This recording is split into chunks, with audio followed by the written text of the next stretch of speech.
भारत के 12 राज्यों के अंदर एसआईआर का काम प्रगति पर है, चल रहा है। बात करेंगे हम एसआईआर की प्रक्रिया पर उठ रहे सवाल। कांग्रेस पार्टी की 14 दिसंबर 2025 को दिल्ली में इसी सिलसिले में होने वाली विरोध रैली की। राजस्थान में इसको लेकर क्या चल रही हैं तैयारियां? आखिरकार 2002 की मतदाता सूची मतदाता से वोट जुड़वाने के लिए क्यों की जा रही है मांग, और पार्टियों के द्वारा तैयार किए गए बीएलए इस प्रक्रिया के अंदर क्यों नहीं है सक्रिय। बूथ लेवल अधिकारी जो एसआईआर के अंदर नियुक्त किए गए हैं वे आखिरकार क्यों है दबाव में और क्यों है वह परेशान। भारत के सर्वोच्च न्यायालय के अंदर एसआईआर को चल रही सुनवाई के पर क्या हो रहे हैं विचार। मतदाता एसआईआर में नाम जुड़वाने के लिए स्वयं आखिर क्यों नहीं है जिम्मेदार। इन सब बातों पर हम फोकस रखकर इस वीडियो के अंदर आपको हम जानकारी देने वाले हैं, और इस जानकारी के लिए बिंदुवार हम चर्चा करके और जो रिकॉर्ड के अंदर लिखा हुआ है और आम जनता के अंदर क्या चर्चा इस संबंध में चल रही है, इन तमाम सवालों का हल खोजने का और आपको स्वयं को भी इनके बारे में आपकी क्या सोच है सोचने पर करेंगे मजबूर।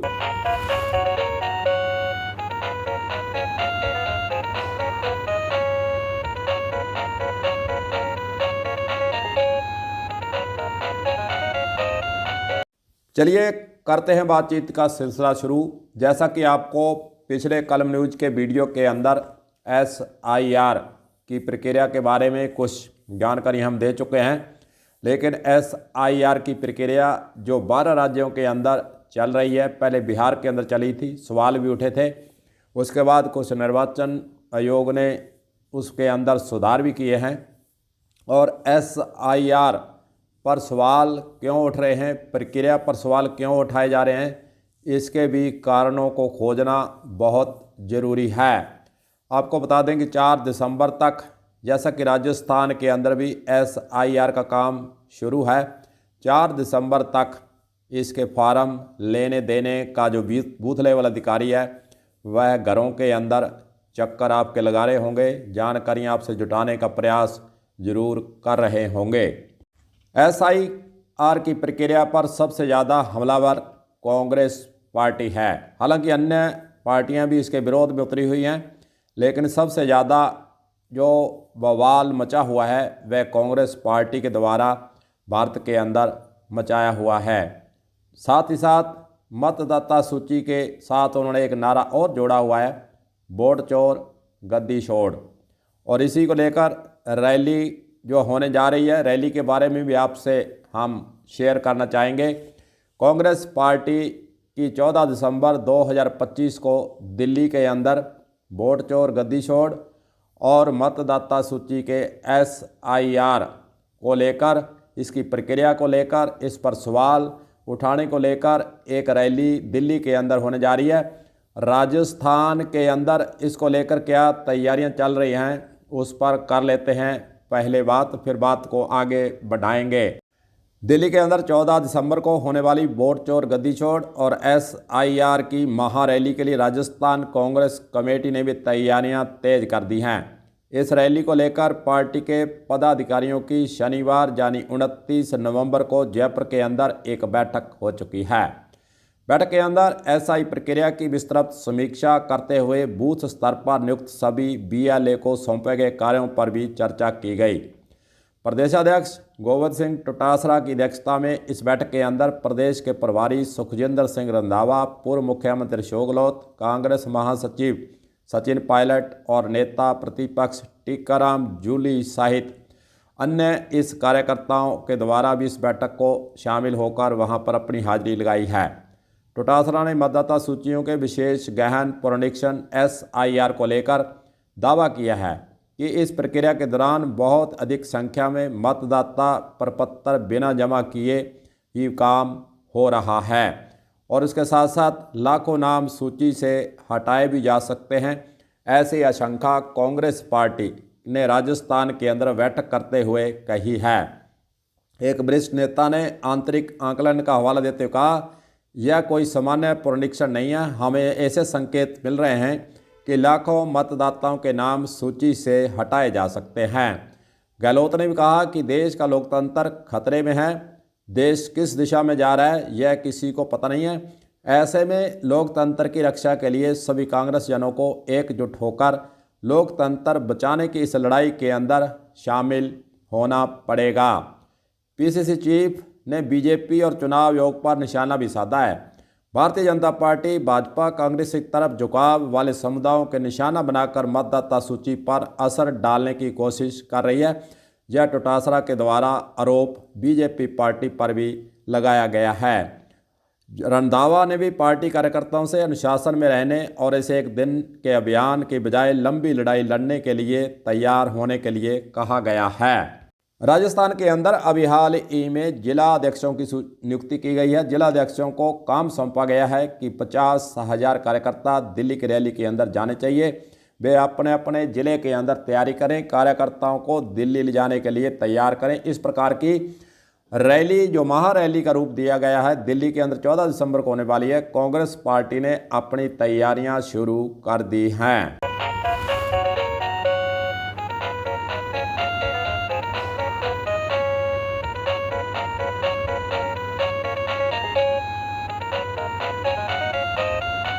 हर तरफ एक ही सवाल गूंज रहा है कि आखिरकार SIR के तहत गहन पुनरीक्षण के वक्त अगर नाम जोड़ना, हटाना और संशोधन का काम किया जा रहा है तो कई लोगों के मन के अंदर ये सवाल उठ रहे हैं कि आखिरकार SIR के दौरान 2002 की मतदाता सूची का विवरण मतदाता से आखिर क्यों मांगा जा रहा है। नाम होना या नहीं होना इसलिए सवाल उठा हुआ है। उसकी जानकारी प्रमाण के रूप में आखिरकार देने के पीछे क्या आधार है, निर्वाचन विभाग की क्या मंशा है, इस पर भी कुछ बात करनी जरूरी हम समझते हैं। पश्चिमी बंगाल के अंदर हाई कोर्ट के अंदर यह मसला चल रहा है, सुप्रीम कोर्ट के अंदर भी हालांकि चल रहा है। पश्चिमी बंगाल के हाई कोर्ट के अंदर ECI से जो सवाल पूछा गया कि आखिर 2002 की मतदाता सूची के मांगने के पीछे आपके विभाग की क्या मंशा है। यह मामला हाई कोर्ट के अंदर चल ही रहा है और ECI को एक हल्फनामा देने के लिए भी कहा गया और बंगाल में 2026 मार्च अप्रैल के अंदर हालांकि चुनाव भी होने जा रहे हैं। ECI के वकील के द्वारा हालांकि जो जानकारी इस कोर्ट के अंदर जरूर दी गई है कि SIR सन 2002 के अंदर जो पिछला SIR हुआ था वह किया गया था, उसी को आधार मानकर अब 2002 की मतदाता सूची मतदाताओं से मांगने का काम हो रहा है। सामान्य तौर पर मतदाता सूची के नाम जुड़वाने के लिए आखिरकार आपको कौन कौन सी जानकारी होनी जरूरी है उस पर भी चलो प्रकाश डाल देते हैं। सबसे पहले मतदाता की जनवरी के अंदर 1 तारीख को यानी 18 वर्ष की आयु उसकी हो जाना चाहिए, उसी का नाम मतदाता सूची के अंदर जुड़ता है। जिस भाग संख्या के अंदर उसका नाम जुड़वाना चाहता है या उसके निवास स्थान के आसपास के एरिए के अंदर नाम जुड़े हुए हैं या फिर उसके परिवार का कोई सदस्य पहले से नाम में जुड़ा हुआ है तो सामान्य रूप से निवासी होना उसके लिए आवश्यक होता है। भारत का निवासी तो होना ही चाहिए। और कई बार जो सवाल उठते हैं कि जिनके पास मकान नहीं है, झुग्गी झोंपड़ी में रहते हैं, इधर से उधर डोलते फिरते हैं, बेघर निवासी की जांच का आखिर दायरा क्या है। उसके अंदर नियमों के अंदर यह दिया हुआ है कि बेघर निवासी जो जिसका घर नहीं है, स्थायी निवास स्थान नहीं है और वह झुग्गी झोंपड़ी या इधर उधर रहकर अपना निवास कर रहा है तो बूथ लेवल अधिकारी उसकी जांच करेगा। उसके लिए एक फार्मूला दिया गया है कि वे कहाँ सोता है, यानी रात को व शाम को आकर आखिरकार कहीं तो सोता होगा।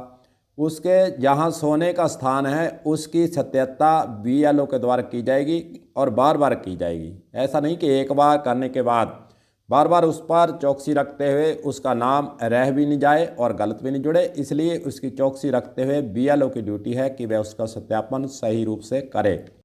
साथ ही उससे रहने का कोई ना कोई दस्तावेज भी मांगा जाता है। हालांकि मतदाता सूचियों से संबंधित भारत के अंदर नियम कानून कायदे भी बने हुए हैं। कोई भी मतदाता अधिनियम 1950 की धारा 17 और 18 के अनुसार भारत में कहीं भी एक स्थान पर वोटर लिस्ट में अपना नाम जुड़वाने का हकदार है। धरातल पर देखें तो इसकी पालना अभी तक ईसीआई के द्वारा करने के लिए ऐसा फार्मूला लागू नहीं हो चुका है कि भारत के अंदर उसका नाम सामने कंप्यूटर पर आ जाए और पता चल जाए कि कौन से ज़िले कौन से राज्य के अंदर दोबारा उसका नाम जुड़ा हुआ है या डबल राज्यों के अंदर जुड़ा हुआ है। इसकी प्रक्रिया भी चल रही है और जब इसकी प्रक्रिया पूर्ण हो जाएगी तो फिर प्रत्येक व्यक्ति का वोट कहाँ कहाँ है यह सभी ईआरओ को पता चल पाएगा। उसके बाद ही शुद्ध और एक ही स्थान पर मतदाता सूची में नाम होने का जो दावा है वह ईसीआई कर पाएगा। मतदाता सूची के नियमों के अंदर प्रावधान है कि अगर आपको कोई शिकायत है, आपका नाम नहीं जुड़ रहा है या आपका नाम हट गया है या आपका नाम संशोधन नहीं हो रहा है, वोटर लिस्ट से संबंधित आपको कोई भी शिकायत है तो उसकी एक प्रक्रिया दी गई है। प्रक्रिया के दिन बूथ लेवल अधिकारी प्रथम अधिकारी माना जाता है जो कि आपसे सीधा जुड़ा होता है और आपके भाग संख्या के अनुसार वह संपर्क भी करता रहता है जिसकी जानकारी आपको होती ही है। साथ ही उसके अगर आपको बूथ लेवल अधिकारी की प्रक्रिया से संतुष्टि नहीं मिलती है तो आप उसके लिए प्रक्रिया जो ईसीआई के द्वारा दी गई है उसके तहत अपनी शिकायत दर्ज करवा सकते हैं। बूथ लेवल अधिकारी के बाद सबसे पहले आता है एईआरओ, ईआरओ। अगर ईआरओ के पास भी आप संतुष्ट नहीं हैं तो डीईओ जिला निर्वाचन अधिकारी के पास भी अपील कर सकते हैं और उससे भी आपको कोई संतुष्टि नहीं मिलती है तो उसके लिए सीईओ जो कि राजस्थान के अंदर जयपुर के अंदर मुख्यालय है वहाँ पर आप अपनी अपील कर सकते हैं। 3 श्रेणियाँ उस स्टेट के अंदर दी गई हैं जहाँ पर आप मतदाता सूची के कारण से संतुष्ट नहीं है तो अपनी शिकायत स्वयं पेश होकर जहाँ जो नेटवर्क अब दिया गया है उसके तहत आप शिकायत दर्ज करा सकते हैं। और कार्यालयों के अंदर शिकायत आने का विवरण भी अब दर्ज होने लगा है। जो शिकायत जाती है उसको एक रजिस्टर के अंदर मेंटेन किया जाता है और शिकायतकर्ता का नाम और उसकी क्या शिकायत है उसका विवरण उसके अंदर अंकित होता है। उसकी सूचना भी आप मांगने के लिए हकदार हैं। अगर आपने शिकायत की तो उस पर क्या कार्रवाई हुई आप ईआरओ से संपर्क कर उसके बारे में जानकारी भी ले सकते हैं। तो इस प्रकार मतदाता सूचियों के बारे में जो आपको शिकायत है उसके तहत आप प्रक्रिया के तहत शिकायत के बारे में आप संतुष्ट होने तक उसके जो स्टेप हैं वहाँ पर आप हमेशा के लिए जाने के लिए स्वतंत्र भी हैं। कहने को तो बीएलए जो कि संबंधित जो पार्टियां सक्रिय हैं उनके द्वारा बीएलए नियुक्त करने की प्रक्रिया है। बीएलए इसलिए नियुक्त किया जाता है कि वह अपनी भाग संख्या का ही होगा और वहीं पर वह बूथ लेवल अधिकारी संपर्क करेगा। बीएलए की प्रक्रिया को लागू करने के पीछे ईसीआई का एक ही तर्क था कि वह बूथ लेवल अधिकारी के संपर्क में रहे, अपनी पार्टी के मतदाताओं से वह सक्रिय रूप से भाग लेवे। जिन मतदाताओं का नाम नहीं जुड़ रहा है, संशोधन है या फिर उसको हटाया जाना है, मृत हो चुका है, अन्य कारण से रहता नहीं है, उसकी जानकारी संबंधित बीएलओ को प्रमाण के साथ वह बीएलए दे सकता है। लेकिन धरातल पर देखा जाए तो पार्टी कोई भी है उसका जो बीएलए उस भाग संख्या में नियुक्त किया गया है वह निष्क्रिय है। सक्रिय अगर होता तो जो समस्याएं आ रही हैं वह नहीं आ पाती। मतदाता सूची के लिए अहम कड़ी है बूथ लेवल अधिकारी। जो 12 राज्यों के अंदर काम चल रहा है, कई राज्यों के अंदर बूथ लेवल अधिकारी परेशान है, दबाव में है, ऐसी खबरें सामने आ रही हैं और कई जगह पर सुसाइड की खबरें भी आ रही हैं। बूथ लेवल अधिकारी परेशान क्यों हैं, क्यों दबाव में हैं, उसके कारण जानना भी बहुत ज़रूरी है। खास रूप से जो अधिकारी अपनी इच्छा शक्ति से और बिना दबाव के और सहयोग करते हुए और उनकी जो भी सवाल हैं उसके उत्तर खोजने के अंदर अगर अधिकारी अपनी रुचि रखता है तो उस ईआरओ के परिक्षेत्र के अंदर बूथ लेवल अधिकारी दबाव के अंदर नहीं रहेगा। अभी एक वीडियो चर्चाओं में है कि बूथ लेवल अधिकारी परेशान क्यों, दबाव में क्यों, उसके उत्तर के रूप में पुलिस विभाग के द्वारा एक वीडियो, एक फ़ोटो वायरल हो रही है। उसके अंदर लिखा गया है कि सबसे ज़्यादा जो दबाव में की राजनीति चलती है, दबाव में है, वह पुलिस के कर्मचारी हैं। उन पर पता नहीं कितने दबाव दिन भर आते हैं, लेकिन फिर भी अपनी उस दबाव की राजनीति को एक तरफ कर अपनी ड्यूटी को पूरा निभाते हुए वे चल रहे हैं। उनके द्वारा उदाहरण इसलिए दिया गया कि बूथ लेवल अधिकारी तो एक प्रक्रिया के तहत कुछ समय के लिए इस कार्य में लगा हुआ है, तो फिर वह दबाव में क्यों है। उसको दबाव को छोड़कर और जो सुसाइड करने की सोच रहा है उसको पीछे हटाकर पुलिस की तरफ झांक कर देख लेना चाहिए। यह इसलिए उदाहरण पुलिस के एक साथी ने दिया है कि बूथ लेवल अधिकारी बिना दबाव के सोच समझकर अपने प्रक्रिया को पूर्ण करे और सुसाइड की तरफ वे अपने कदम नहीं बढ़ाए।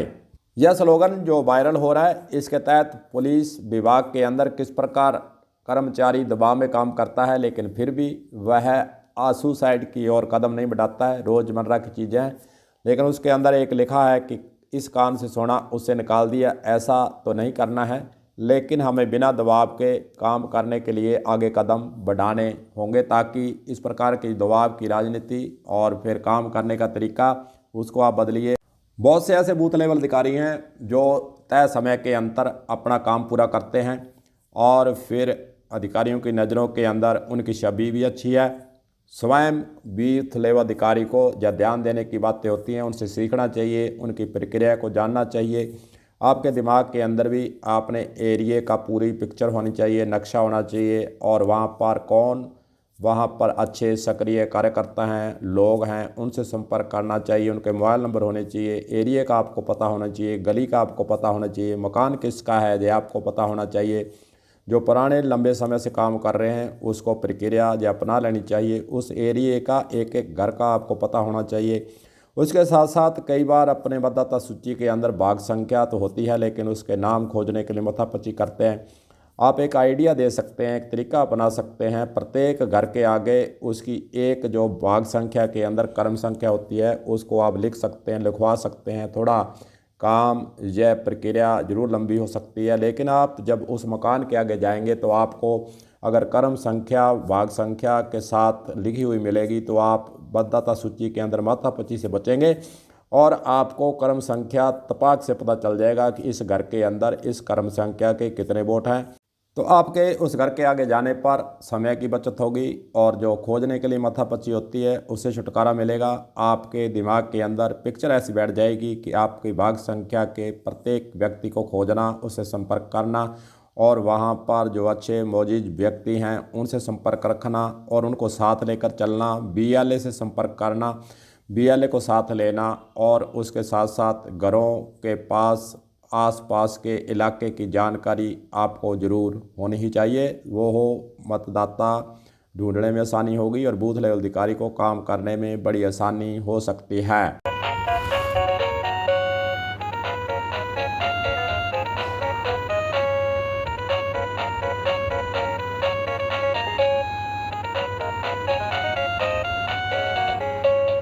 बिहार चुनाव से पहले SIR का काम उस राज्य के अंदर गया, उसके समय भी सर्वोच्च न्यायालय के अंदर जो मामला गया। अब 12 राज्यों का जो मामला है, मतदाता सूचियों का SIR हो रहा है, उसका भी मामला चल रहा है।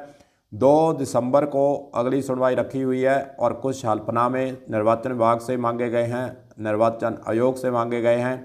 साथ ही उन राज्यों के अंदर जो 12 राज्यों के अंदर मतदाता सूचियों का काम चल रहा है उसका विवरण सर्वोच्च न्यायालय के अंदर मांगा गया है। 2 दिसंबर को अगली सुनवाई है। उस सुनवाई के अंदर क्या होता है, यह तमाम बातें तो देखने वाली हैं, लेकिन मतदाता का नाम जुड़वाने की जो प्रक्रिया है ECI के द्वारा जारी की गई है।